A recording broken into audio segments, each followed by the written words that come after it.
안녕하세요. 주권연구소 이형구 연구원입니다. 바이든 대통령이 2월 10일 MBC 방송과 한 인터뷰에서 세계대전을 언급했습니다.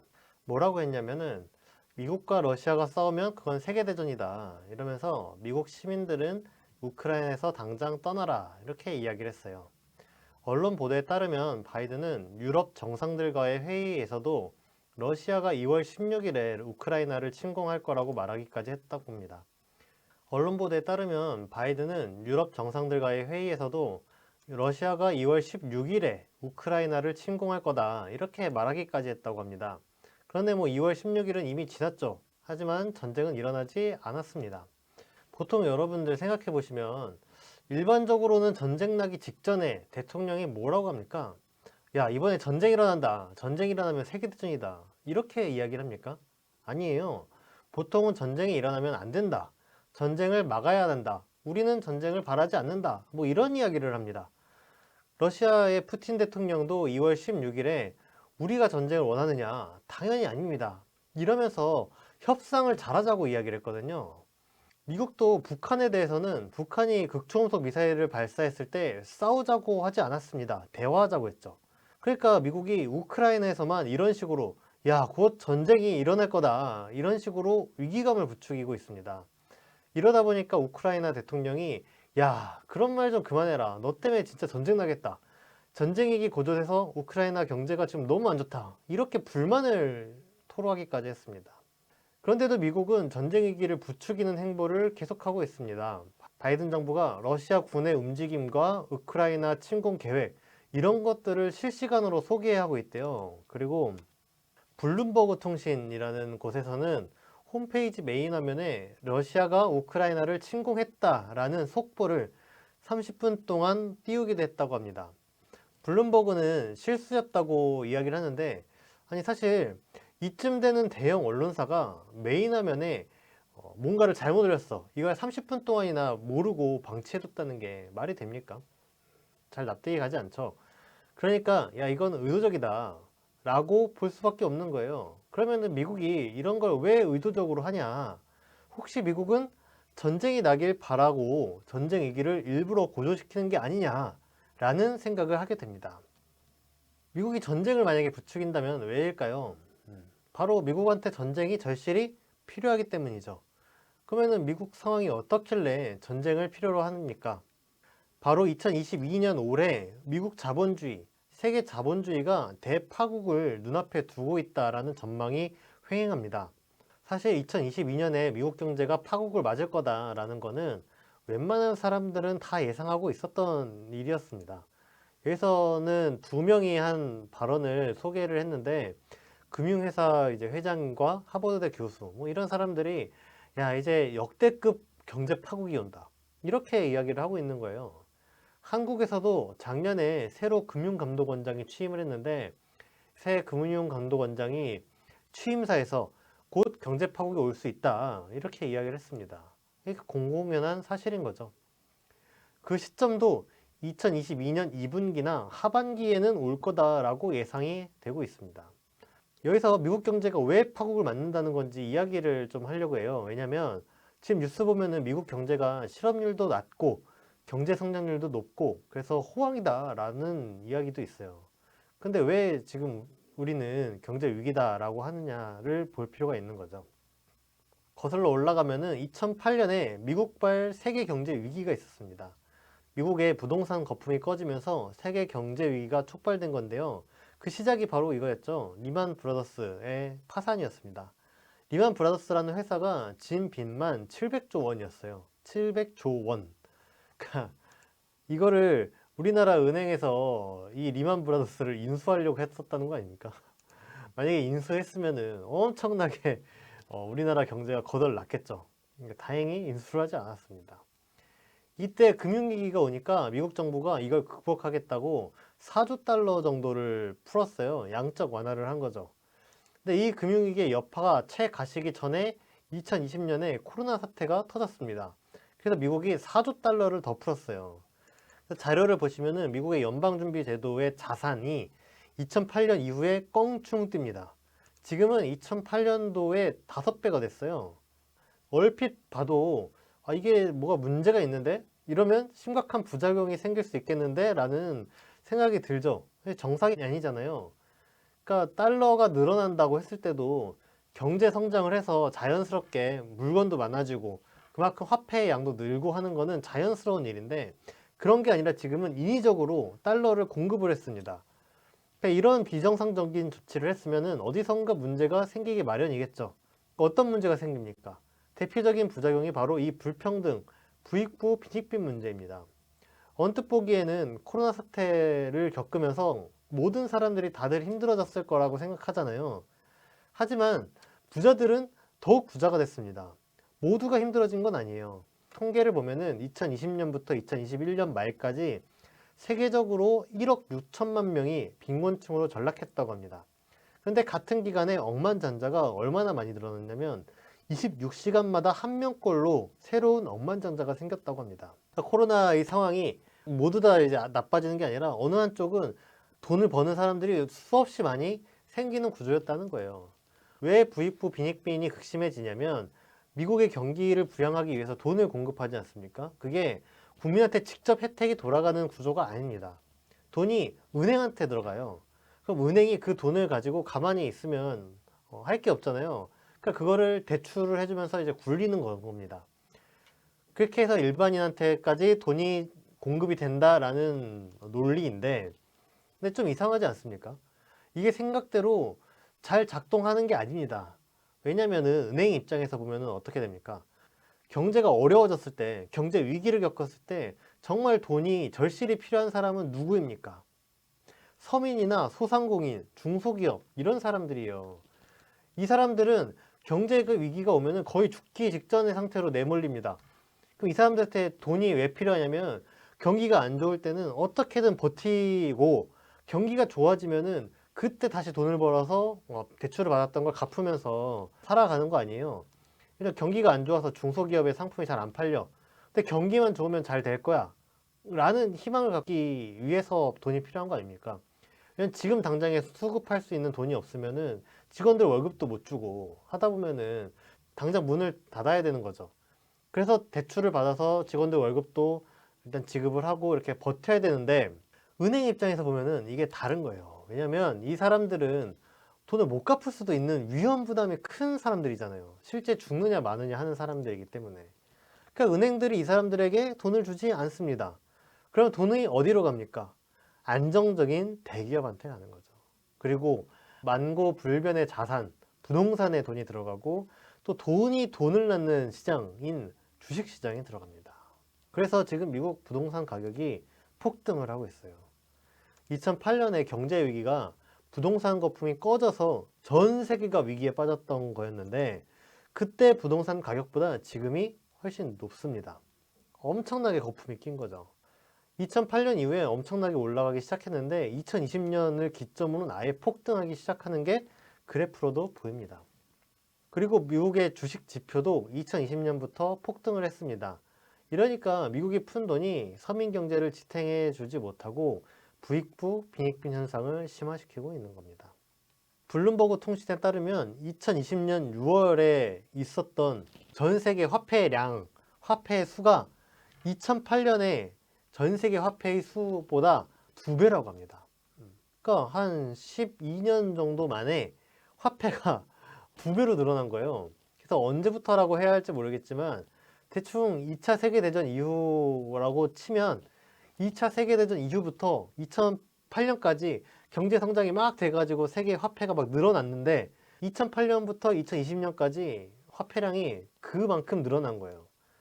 그러니까 세계 경제가 그때 이 기간에 엄청나게 성장한 건 아니지 않습니까? 인위적으로 돈을 공급했기 때문에 생기는 일이죠. 시중에 이렇게 돈이 많이 풀리면 어떻게 됩니까? 물가가 치솟아요. 그래서 여기 자료를 보셔도 물가가 지속적으로 높아지다가 2020년을 기점으로는 훨씬 확연하게 높아지는 게 보이고 있습니다. 그래서 지금까지 했던 말씀들을 요약을 하면은 2008년부터 달러를 풀어서 억지로 경제를 떠받치는 위기 극복 조치를 했는데 그게 부작용이 나고 있었어요. 그래서 코로나 사태 이전에도 이미 경제 파국을 맞을 상황이었습니다. 그런 징조들이 보이고 있었는데 미국도 이런 위기 상황이 올까봐 풀었던 돈을 조금씩 회수하려고 하고 있었습니다. 그런데 그 시점에 코로나 사태가 터지면서 오히려 추가로 돈을 더 풀게 된 거죠. 그러니까 잠깐 동안은 당장 돈을 공급하니까 경제 파국이 2020년에 올 게 2022년, 2023년으로 잠깐 동안 미루긴 했습니다. 근데 오히려 야, 안 그래도 지금 경제가 큰일 날 판이었는데 코로나 때문에 이런 돈을 추가로 공급하는 조치를 또 했으니 앞으로는 정말 더 큰일이 나겠다 싶은 상황이 생기게 된 겁니다. 그래서 지금 세계 경제, 그리고 특히 미국 경제가 폭락할 파국을 맞을 조짐이 충분히 있었고 그게 지금 현실화되고 있는 거 아니냐라고 보여집니다. 이 코로나 사태가 터지면서 경제 파국이 올 거가 얼마 정도 유예되는 이런 결과를 낳았는데 코로나 사태가 또 자본주의 체제에 가져온 효과는 뭐가 있냐면은 경제 위기의 원인을 뒤집어 씌우는 그런 영향을 줬습니다. 원래는 자본주의 체제 자체의 문제로 경제 위기, 민생 파탄이 되고 있었어요. 사실 여러분들 코로나 사태가 터지면서 더 힘들어지긴 했지만 코로나 사태 이전에 그러니까 2019년 막 이럴 때 먹고 살만 했던 건 아니잖아요. 그때도 이미 충분히 먹고 살기 힘든 상황이었죠. 근데 코로나가 터지니까 마치 지금 경제가 어려운 게 다 코로나 때문인 것처럼 이야기를 하잖아요. 코로나 극복이 되면 경제가 굉장히 살아날 것처럼 사람들이 이야기하지 않습니까? 근데 코로나 극복이 되면 사실 2019년으로 돌아가는 거잖아요. 경제가 다시 좋아질 이유가 없는 거예요. 경제적인 어려움의 원인이 코로나냐 아니면 자본주의 체제의 문제냐 어떤 식으로 생각하느냐가 상당히 중요한 문제입니다. 만약에 사람들이 야, 우리가 이렇게 먹고 살기 힘든데 이건 자본주의에 문제가 있는 거 아니냐라고 생각하면 사람들이 체제를 바꾸려고 할 거 아닙니까? 그래서 정부를 규탄하고 자본가를 규탄하고 뭐 이런 움직임이 생길 수가 있는 거죠. 그런데 코로나 때문에 경제가 힘들다고 생각하면 어떻게 됩니까? 별 수 없잖아요. 이거 자연재해 같은 건데 한국 사람들도 지금이 IMF 때보다 더 힘들다 이렇게 생각하고 그렇게 이야기를 하면서도 지금 그냥 참고 견디지 않습니까? 지금 사람들이 오매불망 바라는 게 뭡니까? 야, 코로나 언제 끝나냐? 이러다 죽겠다. 이렇게 생각하는 거죠. 코로나 언제 끝나냐? 모든 건 다 코로나 탓이다. 이렇게 생각하게 되는 거예요. 야, 자본주의 정말 문제가 심각하다. 우리가 이렇게 먹고 살기 힘드냐? 이렇게 생각하지 않는 거죠. 그리고 아예 국가가 나서서 민중들이 투쟁하는 거를 코로나 핑계로 완전히 틀어막습니다. 문재인 정부도 민주노총 위원장을 방역법을 들어가지고 구속시키지 않았습니까? 이런 식으로 사람들의 투쟁을 탄압하는 게 외국에서도 비슷하게 일어나고 있습니다. 그래서 2020년, 2021년 지내왔어요. 지금 참자 참자 해도 대체 언제까지 참냐 이렇게 불만이 터져 나오고 있습니다. 서민들은 지금 당장 죽기 일보 직전인데 자기가 출혈을 감내해가면서 견디는 것에 한계가 오잖아요. 그래서 국민들이 막 반란, 불만이 튀어나오고 있습니다. 이건 캐나다 사진인데요. 캐나다와 미국 사이를 오가는 엠베서더 다리라는 다리가 있습니다. 여기서 화물 운반 같은 것도 많이 되는 통로인데 캐나다 트럭 운전사들이 캐나다 정부의 백신 접종 의무화 조치에 반대해서 이 다리를 점거하는 투쟁을 벌였습니다. 그리고 이건 캐나다 수도인데요. 캐나다 수도를 비롯해서 전국 각지에서 이 트럭 시위에 동조하는 시위가 벌어지고 있어요. 그래서 캐나다 수도가 도시 전체가 마비가 되는 상황까지 있었습니다. 그래서 캐나다 정부는 긴급조치, 한국에서는 박정희 때나 하던 거 아닙니까? 그런 긴급조치까지도 내렸다고 합니다. 이런 시위가 유럽에서도 벌어져가지고 프랑스, 네덜란드, 뉴질랜드, 호주 뭐 등등 해가지고 백신 접종 의무화 방침에 항의하는 시위가 벌어지고 있어요. 그래서 프랑스에서는 이걸 진압하겠다고 경찰이 최루탄까지 쏘고 난리라고 합니다. 근데 이 시위하는 사람들이 단순히 백신을 맞기 싫어서 투쟁을 하는 걸까요? 백신 맞기 싫다고 해서 경찰이 최루탄 쏘고 막 이렇게 하는데도 맞서서 싸울까요? 물론 백신 접종 자체를 반대하는 사람도 있겠지만은 이렇게까지 시위를 격렬하게 하고 지속적으로 하는 데에는 그 밑바탕에는 민생 문제가 심각하니까 거기에 대한 불만이 깔려 있다고 봐야 하지 않을까 싶습니다. 그래서 이런 걸 봤을 때도 사람들의 인내심이 점점 한계에 부딪히고 있다라는 거고 또 하나는 코로나 사태가 터지면서 경제 파국을 유예시켰다고 말씀을 드렸어요. 코로나 이전에도 경제가 안 좋았는데 계속 경제가 파국을 맞는다, 공황이 온다 이런 이야기가 있었는데 이거를 코로나가 터지면서 정부에서 돈을 막 풀면서 틀어 막아 놓은 상태입니다. 유예시켜 놓은 상태죠. 근데 이 유예가 언제까지 유예를 시켜 놓을 수 있는 건 아니잖아요.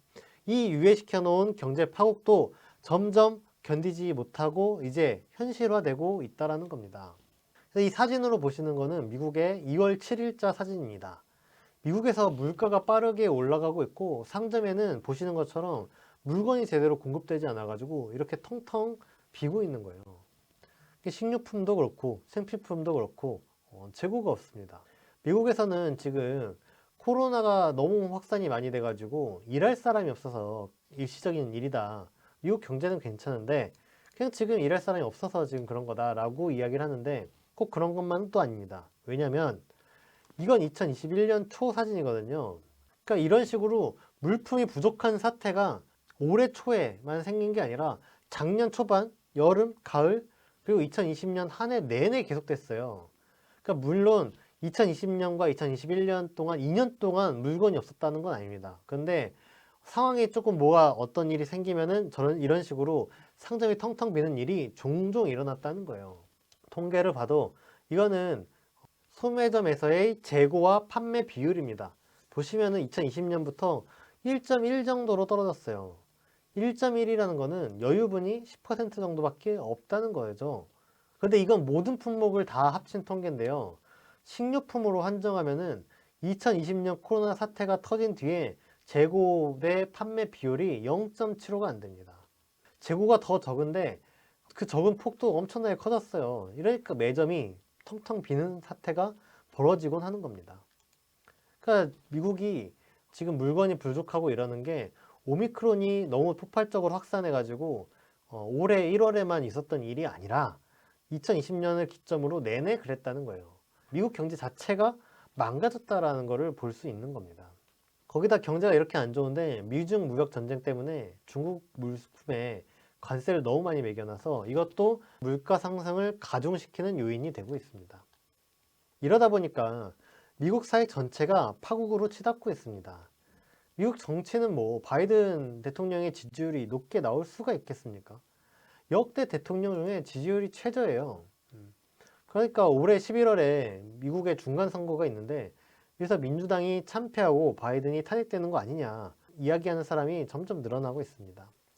사실 바이든이 문제라기보다는 미국 자체가 막다른 길이기 때문에 누가 대통령이 돼도 비슷한 현상이 일어났을 걸로 보입니다. 경제는 지금까지 살펴본 것처럼 엉망입니다. 근데 초반에 미국이 실업률도 낮고 뭐 이렇게 선전한다는 걸 소개해 드렸는데 단지 실업률이 낮다고 해서 경제가 좋아졌다고 볼 수 있냐? 그건 아니에요.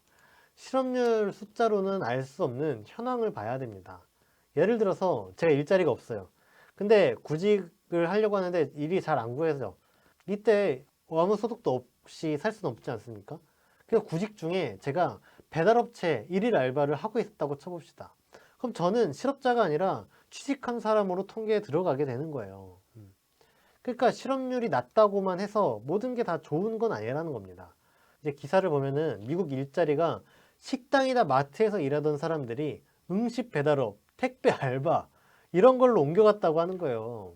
그러니까 코로나 사태 이전에도 막 되게 좋은 일자리라고는 할 수 없지만 코로나 사태 이후에 실업률이 다시 낮아진 것은 바로 음식 배달업, 택배 알바 뭐 이런 걸 하는 사람이 늘어났다는 뜻이다라는 겁니다. 이걸 가지고 미국 경제가 호황이다라고 하면 안 되는 거죠. 미국은 군사적으로도 답이 없습니다. 작년에 아프간에서 탈레반한테 패배해가지고 도망 나왔던 거 아닙니까? 그런데 아프간에서도 패배한 미국이 북한, 중국, 러시아를 어떻게 이기겠습니까? 핵보유국에 첨단 무기로는 미국보다 더 앞서 나가는 나라들이잖아요. 그러니까 미국이 북중러한테 밀리겠다라는 분석이 대다수죠. 미국 사회 혼란도 심각합니다. 미국은 사실상 내전 단계에 들어가 있다. 이렇게 보는 전문가들이 많습니다. 지금 이 CIA 자문위원이라는 사람은 내전이란 거는 사전 반란, 초기 충돌, 반란 개시 이게 세 단계로 나눌 수 있는데 재작년에 미국에서 의회 의사당 난입 사건이 있지 않았습니까? 그때를 시작으로 미국 사회는 반란 개시 단계, 내전의 최종 단계에 들어갔다라고 평가를 하더라고요. 그러니까 미국은 이미 내전 중이다라고 봐야 한다는 거예요. 또 미국에서 어떤 일이 있었냐면은 화물 열차가 통째로 절도범한테 털리는 일이 있었습니다. 기차를 멈춰 세우고 기차에 있는 각종 택배 상품을 약탈한 거예요. 엄청나지 않습니까? 무슨 뭐 서부국 짓는 것도 아니고. 네, 동영상이네요. 이런 식으로 택배 열차가 털려가지고 택배 잔해들이 막 널브러져 있는 거예요. 그리고 미국에서 이 열차 강탈 사건만 있는 게 아니라 80명의 떼강도가 백화점을 급습하는 사건이 일어난다더니 막 이런 일들이 벌어집니다.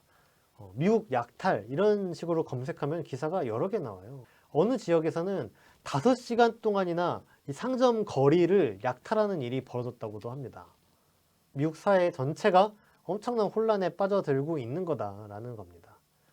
근데 이렇게 자본주의가 위기에 빠지면은 크게 두 가지 기류가 나타날 수 있습니다. 하나는 자본주의가 문제네, 우리가 사회주의로 가야 되겠다, 사회주의적인 게 필요하겠다, 이런 진보적인 기류가 높아지고, 또 다르게는 극우화되는 것도 있습니다. 미국에서 트럼프 대통령이 등장했던 게 바로 극우화되는 분위기였던 거죠. 미국에서 사회주의를 지향하는 경향도 높아지고 있습니다. 2020년 6월 여론조사를 보면은 자본주의를 긍정적으로 평가하는 사람이 미국인의 25%밖에 안 됐습니다. 반면 2019년에 한 여론조사를 보면은 18세에서 24세 미국인들, 그러니까 사회초년생이라고 할 수 있겠죠. 이들 중에 사회주의를 긍정적으로 평가하는 비율이 61%나 됐습니다. 이러면은 나중에 젊은 세대들부터 사회주의에 대한 지향이 높아지기 때문에 시간이 지나면 지날수록 미국이 사회주의가 된다고 봐야 되는 거 아니에요? 그러니까 이 지금의 미국 수뇌부들한테는 두 가지 중요한 과제가 있는 겁니다. 뭐냐? 하나는 경제 파국을 막을 수 있으면 막는 게 필요하죠. 두 번째는 경제 파국이 되면 사회주의냐 극우화냐 이 둘 중에 어느 길로 미국이 갈 거냐 할 때 여론이 사회주의가 아니라 극우화로 향게끔 만들어주는 게 미국 수뇌부 입장에서는 필요한 겁니다. 제국주의자들 입장에서는 사회주의로 가는 것보다야 극우화가 더 긍정적인 거죠. 이 두 마리 토끼를 잡기 위해서 미국이 내놓은 카드가 바로 전쟁인 겁니다. 전쟁을 하면 무기를 팔 수 있죠. 이게 얼마나 큰 돈이 되냐면요. 코로나 사태가 터지지 않았습니까? 이때 백신이 개발됐죠. 이 백신 개발 회사들이 떼돈을 벌었을 거 아닙니까? 그 중에 모더나는 2020년까지 상업화에 성공한 의약품이 하나도 없었던 회사입니다. 그러다가 2020년에 백신을 개발한 거예요. 그랬더니 매출이 어떻게 됐냐? 모더나의 2020년 매출액은 900억 원이 안 됐습니다. 1년 매출액이. 근데 2021년 상반기에 매출액을 7조 원을 기록을 했어요. 그러니까 엄청난 특수를 노린 거죠. 코로나처럼 전쟁도 미국한테는 군수품이나 의약품이나 이런 걸 어마어마하게 팔 수 있는 엄청난 특수인 겁니다. 이러니까 미국이 전쟁을 끊임없이 하는 거예요. 큰 전쟁이 날수록 특수도 크겠죠. 전쟁이 나면은 미국 사회 내부적으로도 정치적인 이익을 거둘 수가 있습니다. 만약에 전쟁이 나면 러시아, 중국, 북한 같은 나라를 적으로 삼아가지고 증오심을 조장을 해서 미국인을 극우, 애국주의로 이끌 수 있는 겁니다. 그래서 미국은 전쟁을 하고 싶어 합니다. 전쟁이 필요한 상황이죠. 그래서 사실 우크라이나를 두고도 미국이 막으려고만 하면 전쟁을 쉽게 막을 수 있어요. 어떻게 하면 됩니까? 전쟁 위기가 뭐 때문에 됐냐면은 우크라이나가 나토에 가입하려고 해서 난 거거든요. 근데 사실 우크라이나는 계속 나토에 가입시켜 달라고 막 했어요. 근데 미국이 안 받아주고 있었던 겁니다. 러시아의 관계 때문에. 근데 이번에 미국이 받아주려고 해서 문제가 생긴 거예요. 이것 때문에 전쟁 위기가 났으니까 미국이 전쟁을 막으려면은 우크라이나를 나토에 안 받아주기로 하면 끝이 납니다. 기존의 나토 가입국을 탈퇴시켜야 된다라고 하면은 이게 정치적으로 곤란할 수도 있죠. 그런데 원래 가입국이 아니었던 나라를 가입 안 받아주는 거는 어렵지 않죠. 그러니까 전쟁을 충분히 막을 수 있는데 이런 조치는 안 하는 거예요. 전쟁이 나길 바라기 때문입니다. 근데 미국이 바라는 전쟁은 뭐냐? 이거 보면 첫 번째로 전쟁이 발발해도 미국은 참전하지 않을 겁니다. 미국은 전쟁을 통해서 미국 내부를 극우화시키려고 하고 있습니다. 이게 성공하려면 어떻게 됩니까? 미국인들이 러시아 진짜 나쁘다. 러시아는 너무 큰 위협이다. 이러면서 러시아를 증오하게 되어야 됩니다. 그런데 여기서 미국인이 만약 참전했다가 죽어버리는 이런 사태가 터지면은 미국인들이 러시아가 아니라 바이든 정부를 규탄할 수도 있습니다. 바이든 정부가 이런 목적을 안정적으로 달성하기 위해서는 미국인이 죽어서는 안 되기 때문에 미군을 파병하지 않을 가능성이 높습니다. 두 번째는 그러면서도 전쟁 분위기가 어마어마하게 고조돼야 됩니다.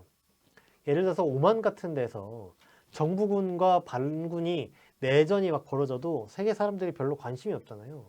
미국이 전쟁을 빌미로 무기를 팔아 먹으려면은 이런 식으로 지역적인 전쟁, 그냥 어디서 세계 어딘가에서는 전쟁 위기가 있나 보네 이런 정도로는 안 되는 거예요. 세계가 전쟁 분위기로 뒤덮여야 미국이 한국이나 일본, 유럽, 아랍, 뭐 중앙아시아 뭐 이런 데다가 야 이러니까 지금 우리가 반공망이 있어야 된다. 사드를 사라. 이런 식으로 강매를 하게 되겠죠. 요즘 윤석열 후보가 자기가 먼저 나서서 사드 구입하겠어 추가 배치하겠다라고 뭐 난리치고 있는 거 아닙니까? 여튼 이 두 가지 조건에 잘 맞는 게 우크라이나라는 거죠.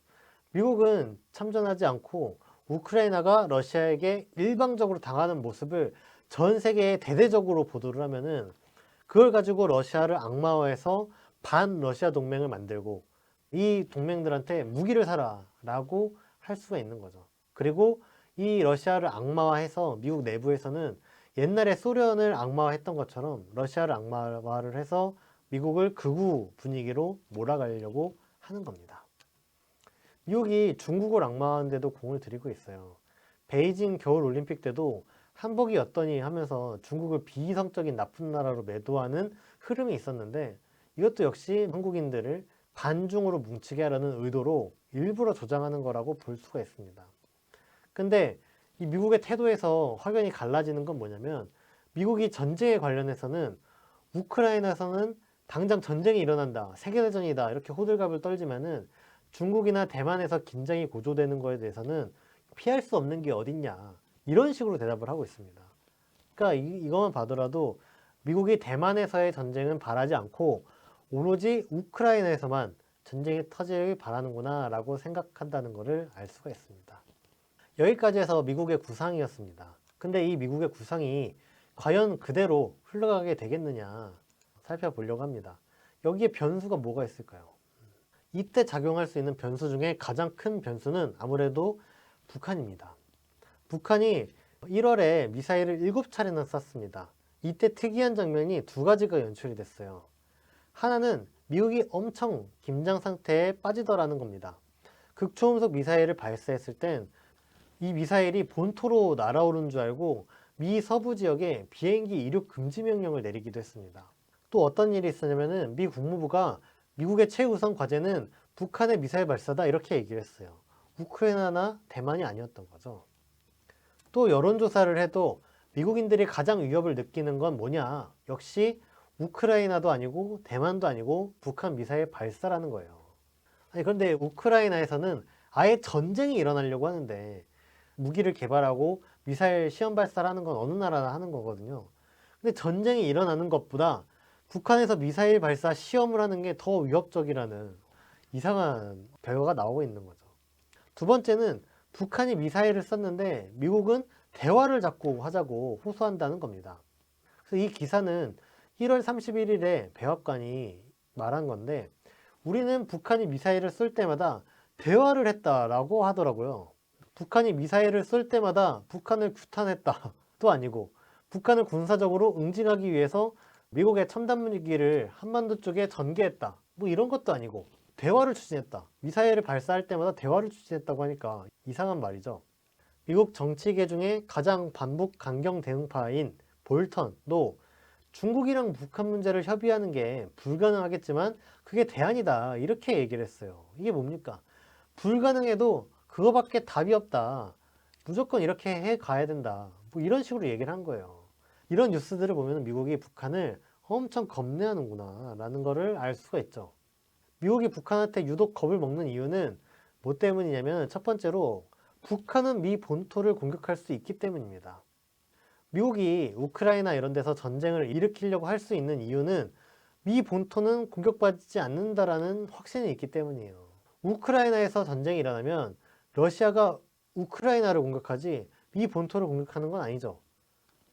미국과 중국이 대만을 두고 충돌이 있는다고 해도 이 충돌은 대만에서 일어나는 거지 미국에서 전쟁을 하는 건 아니거든요. 북미 대결은 다릅니다. 북미 대결은 우크라이나나 대만 같이 끼어 있는 게 없고 오롯이 북한과 미국의 대결이에요. 그렇기 때문에 북한은 실제 전쟁이 벌어지거나 하면은 묻고 따지고 할 것도 없이 미 본토를 공격하게 될 겁니다. 그래야지 전쟁을 가장 빨리 끝내고 공격 원점도 미 본토이기 때문이죠.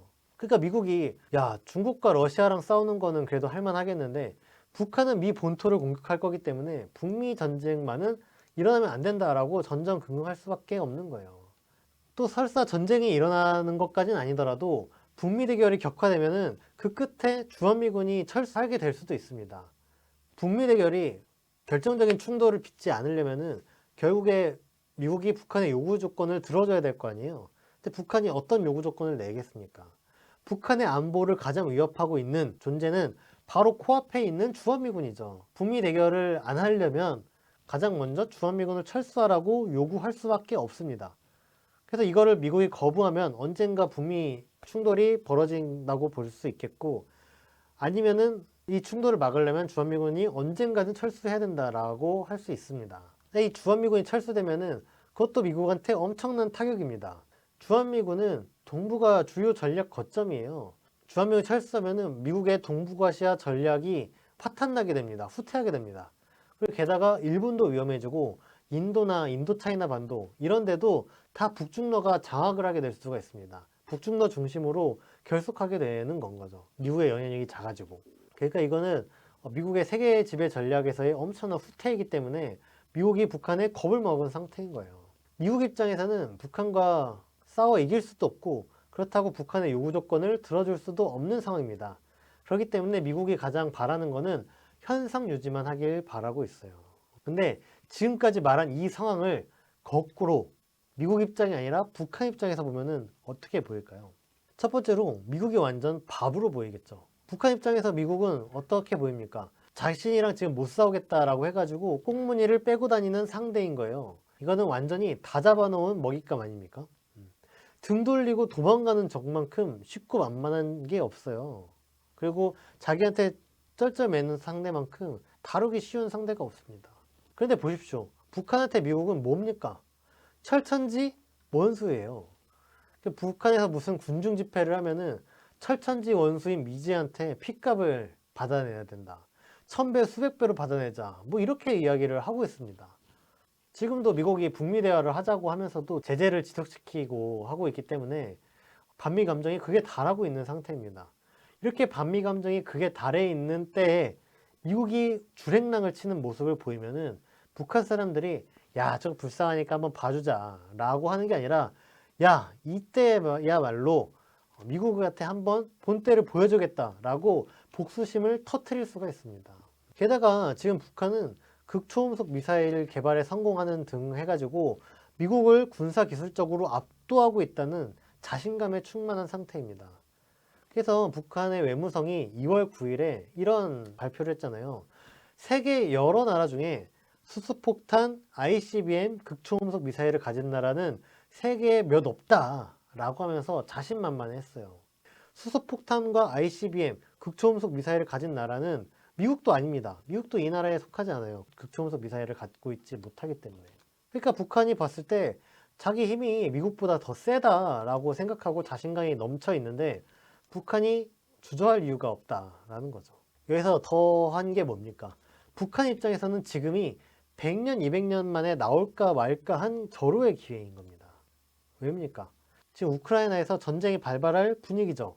우크라이나에서 미러 대결이 본격화되면 중국에서도 대만을 두고 무슨 일이 터질지도 모릅니다.